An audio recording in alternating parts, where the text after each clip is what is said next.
Programme میں ایک بار پھر خوش آمدید ناظرین. بریک سے پہلے ہم فہمیدہ لغاری کے والد ایس ایس پی میرپور خاص اور پروفیسر کے ساتھ ہم گفتگو کر رہے تھے. ابھی جو سندھ حکومت کا موقف ہے وہ جاننے کی کوشش کریں گے اور سعدیہ جاوید صاحبہ ہمارے ساتھ موجود ہیں. بہت شکریہ سعدیہ صاحبہ وقت نکالنے کا. یہ چند روز قبل جو میرپور خاص میں میڈیکل کی اسٹوڈنٹ فہمیدہ لغاری کی جانب سے مبینہ طور پر خودکشی کا ایک واقعہ پیش آیا ہے, اس حوالے سے کئی سوالات اٹھائے جا رہے ہیں. سندھ حکومت نے اس معاملے پر کیا ہدایات جاری کی ہیں, کیا ایکشن لیا گیا ہے؟ تھینک یو ویری مچ نادر. ایک تو بہت افسوسناک واقعہ ہے. فہمیدہ لغاری صاحبہ جو کہ میڈیکل کی اسٹوڈنٹ تھیں, انہوں نے خودکشی کی ہے اور جس میں ان کی جان چلی گئی. پیرنٹس کے لیے واقعی بہت تکلیف دہ امر ہے. وہ ایک پرائیویٹ یونیورسٹی ہے جس کی وہ طالبہ تھی. وہاں کوئی ٹیچر جس کو 2 لوگوں کو پیرنٹس نے نامزد کیا تھا, جس میں ایک ٹیچر اور ایک کوئی اور صاحب ہیں جو ان کے ساتھ شریک تھے فہمیدہ کو ہراساں کرنے میں اور تنگ کرنے میں, اور یہ کافی عرصے سے بات جاری تھی. جب یہ واقعہ ہوا تو حکومت نے بالکل فوری طور پر نوٹس لیا اور جو وہ استاد کے نام پہ میں کہوں گی کہ ایک دھبا ہے, ان کو گرفتار کیا گیا.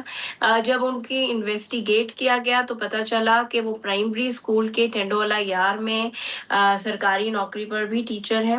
ان کو سسپینڈ کر دیا گیا ہے. اس وقت وہ گرفتار ہے اور جن کی دوسرے شخص کی نشاندہی کی ہے پیرنٹس نے, اس کی تلاش جاری ہے.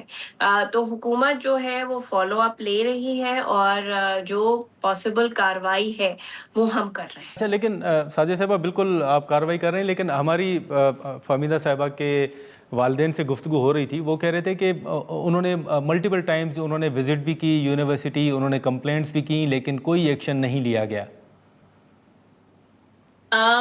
بالکل.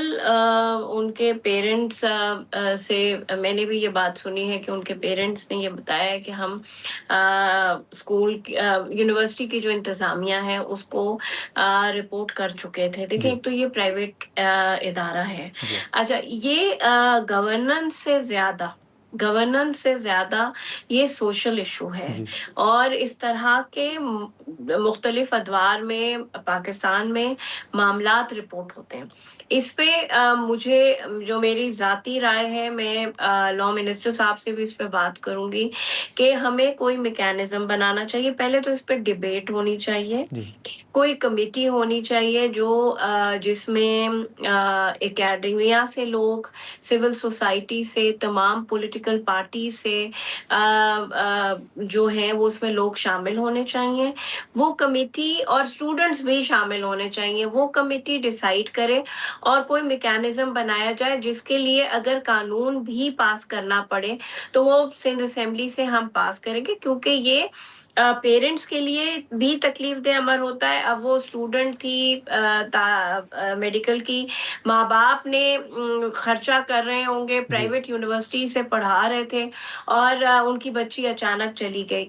تو بالکل آپ کی بات صحیح ہے کہ اس پہ ایک مربوط میکینزم ہونا چاہیے جو لیک کرتا ہے, لیکن اس کے لیے civil society, N G Os, government, opposition, تمام اسٹیک ہولڈرز کو, اسٹوڈنٹس, اکیڈمیا, سب کو سامنے آنا ہوگا, سب کو مل بیٹھنا ہوگا اور پھر فیصلہ کرنا ہوگا کہ اس کے لیے کیا میکینزم. ٹھیک ہے سعدیہ جاوید صاحبہ, بہت شکریہ آپ کا وقت نکالنے کا. ناظرین, گفتگو آپ نے سنی اور اس سے پہلے پولیس کا موقف بھی آپ نے سنا. اب اس ظاہر ہے ابھی ایف آئی آر ہوئی ہے یا ایک ملزم جو ہے وہ گرفتار ہوا ہے, اس معاملے کی تحقیقات ہونی ہے اور حقائق جو ہیں وہ سامنے آنے ہیں.